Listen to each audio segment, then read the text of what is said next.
Hey everybody, we're a month in, and I want to share what I've learned so far. After that, I'll announce this week's project.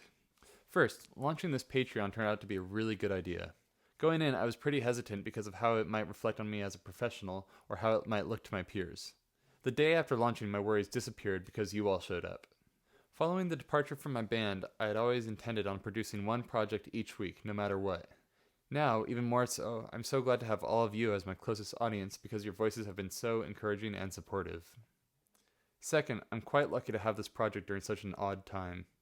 Of course, it isn't ideal to have 0 gigs on the horizon, but this is where I've chosen to trust in the process. I believe that every second spent developing now will directly translate to higher quality work in the future. Even though it seems like this quarantine might never end, these days are a valuable gift to focus on previously held intentions. Third, I've realized that both my strengths and weaknesses are very real. I try to highlight my weaknesses in order to develop them. In some cases, like the first cello and Vox project, it was possible to use recording and mixing techniques to create an interesting piece.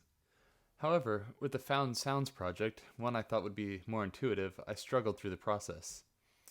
I still love sampling, so I intend to practice this skill. In the most recent project, I had to face my more apparent weakness, but thankfully not alone. None of my engineering tricks, such as reverb and pitch correction, could make up for the most important factors of a good vocal performance: breath support, intention, range, and warming up. Luckily, I have a tool bag of exercises, and I think the regular practice of vocal recording will help get me to where I want to be. Fourth, it's fun to have fun. The joy of the 90s singing project outshined my insecurities, including acting and dancing. This week, my project is a free write. It's an opportunity to use any instruments, style, and beats that I choose.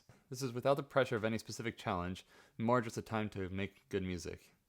In addition to this, the producer and violinist Bad Snacks has shared a track for musicians to solo and record over, so I'll be working on this as well. I look up to her craft and spirit and recommend checking her projects out. I hope everyone is doing well, and as always, feel free to pass along a challenge. I know there's a market for more collaborations with Ari. We both got a lot out of the last project, and appreciate how nice it'll be to look back on during hard times in the future. And lastly, thank each and every one of you for joining me on here. It's damn fun to make these songs and videos, and I consider you an important part of the creative process. Catch you all later this week.